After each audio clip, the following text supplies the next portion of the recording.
Since he was a governor, there's no improvement in Ilocos. Only Duterte was make a build the infrastructure in Ilocos Norte, no?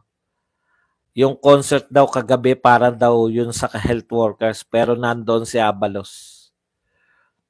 Yung concert sa Palasyo, parang pa-concert lang sa Muntinlupa. Dilima. Dilima, alam mo, magpasalamat ka na. Kasi, di ba? Napabaliktad nyo. Sa totoo lang, bumaliktad. Huwag tayo magbulahan na na-realize ba ng judge? Hindi. Ang judge natin, makatarungan. Kung bumaliktad ng mga testigo, alangan na sino pa pagbabatayan. Ganun po talaga. Napabaliktad nyo yung mga testigo kung bakit bumaliktad. Hindi po namin alam. Pare-pareho lang tayo ng huhula. Kaya wag po kayo. Sabi ni Pangulong Duterte, di ba?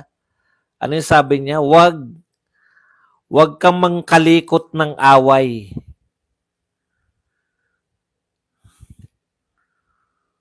Ginagalang niya yung korte. Alam niyo yung mga abogado, likas sa kanila yun. Yun yung pagkakaiba ng abogado at hindi abogado. Lahat ng abogado, ginagalang yung pasya ng korte. Pero wag kang mangkalikot ng away. Yun yung sinasabi ni Pangulong Duterte. Ano kaya nahigop ni naalak ni BBM at napa V, my lady? Ako hindi ko talaga ma-gets Ano po yung kasiyahan ng yung tayong mga pangkaraniwang tao, hindi talaga tayo pala concert no? Ako, ewan ko lang Nung kabataan ko, kasi yung kabataan ko, 'di ba, yung dayut, yung mga eraserheads nung college. Siyempre, pandiskarte. Didiskarte ka. Mahilig sa concert yung kaya magpapa-impress ka, di ba? Di, makakakuha ko ng ticket dito. Ako bahala. Mind conditioning yung ginagawa ng lahat ng kalaban ng mga maisog. Idagdag ang singhot sa Mac para maging max. Kalikot. 1% lang siguro nakaten na taga-health dahil. Yan. Badong, hayaan mo sila kung kaluluwa mo, iligtas mo, Badong. Isa ka sa tinawag ng Panginoon para magbago at magligtas. Kung di man sila magbago, ikaw ang magbago. Nakakatakot ka naman, Panginoon. Ikaw po ba ang sugo? Pasensya ka na, Panginoon. Ako po ay unahin ko muna ang pagiging makatao. Maka-Pilipino muna. Nakakatakot. Magbago na ako. Late ako ngayon, Sir Bads, Emelda, Marimala. Dapat patawan na mas mabigat na parusa mga bumabaliktad para matakot. Yun nga Hindi niya balak Hindi niya balak sampahan ng kaso. Kasi kung ako yun, halimbawa kung ako po yun, at ang dahilan kung bakit yun, false testimony, di ba? False testimony yun Kung paniniwalaan natin si Dilima, false testimony yung mga ginawa ng mga to. Di kasuhan mo para ka panipaniwala. Kasi 7 taong ka nakulong nagpahayag na siya, pinatawad ko na ang mga naging dahilan ng pagkakulong ko. Pwera si Duterte at saka sino magtuturo sa kanila ko? Shoutout sa lahat ng mananonood kay Amigo Buds. Yan. Sa panahon ni Tatay D. Yan si Amigo Saldi. Kailan ba susunod nating lakad, Amigo? Sa panahon ni Tatay D, parang wala akong narinig na nagpa-concert siya dyan sa Malacanang. Pa-concert para sa sariling kasiyahan lang na Pangulo. Totoo naman po yun Meron pong mga sektor ng lipunan, lalo na yung sa mabababang uri, DE, no? Na hindi po nakaka-appreciate ng mga concert, lalo na yung mga concert na ganyan, yung mga sosyalan na concert. Yung mga violin, putya, ako manunod ako dyan, hindi na, Di ba, may mga pa-concert ng mga piano, mga culturatic. Utot nyo, hindi ako manunood niyan, kahit libre. Watari. Thank you very much, Watari. Pangkape, Boss Buds, sa 10 Singapore dollars. Yan. Maraming salamat sa iyo, Watari, the Wonder Boy. Shoutout po sa lahat na nanonood kay Amigo Buds. Na magtapatan tayo, yung mga concert na gano'n, yung mga nagpa-piano, yung mga nag-violin. Hindi ako ano yan. Sabi ni Digong may video daw siya ni Dilima about sa Saba. Sino mayroon pa? Boss Buzz, tanong lang po, sabi talaga magaling daw ginawa ni BP sa sinabi niya na tatakbo ang 3 Duterte.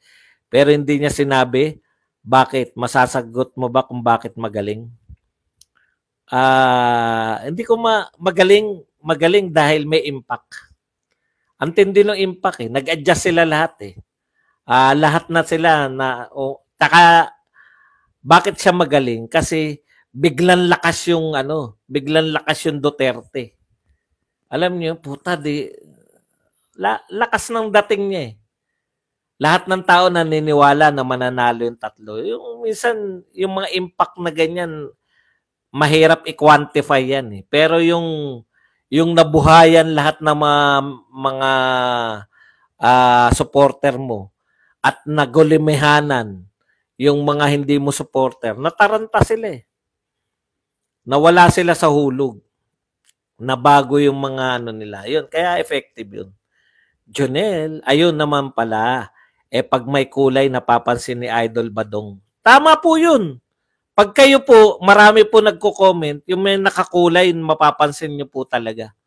Padis ko naman sa sound, sa sunod gawin, padis ang Malacanang. Hindi sila ganun eh. Kasi alta syudad sila, hindi sila yung disco-disco. Talagang sila, pa-concert, headlines agad. Boss Buds, ano po update sa napipinting gera? Ako, naniniwala pa rin po ako na wala namang Pilipino na may gusto ng gera. yun paniniwala ko. Pag meron maisog dito sa Manila, Amigo Buds. Correct. Good afternoon po, Sir Buds. Media mileage, headline agad. O, di ba? Yun. Kasi hindi na sila pinipick up ng media eh. Napadaan lang po, Candido, Membrere. Yung concert para malibang sa mga criticism sa kanila. Yang si Jared, tumataba sa fake news, malaki siguro ayuda na tatanggap niya. Kasi alam nyo, yan po ang pinakapalpak, no? Kakantsawan nyo yung rating ni BP Sara, mas mataas pa yung rating ni BP Sara sa dalawang amo nyo. Amo nila si Martin. Ang layo. Tapos si PBBM. Ang layo na rating eh. Kaya ang pangit po. Pwede lang yun pag hindi pag-uusapan yung rating ni BBM at ni Martin. Pwede ba namang hindi pag-usapan yun? Di ba? Yun nga yan. Kaya palpak eh. Kaya palpak po yung nila. Sa bagay, mahirap po talaga eh. Panahon ni Duterte, ang dali ng trabaho ng mga vlogger ni Duterte. Bakit? Pag malaki mo lang yung ginagawa, may ano ka na eh. May topic ka na eh. Babanatan nila yung magagandang gawain. Walang panalo yung bumabanat sa Dolomite, sa paglilinis ng Ilog Pasig, sa paglilinis ng Boracay. Paano mo tatalunin yun magandang gawain yun tapos sisiraan nyo. Sa pag-build, puta, grabe manira yung mga dilawan eh. Sana pagkain na lang kaysa tulay. Hindi nila masiraan na.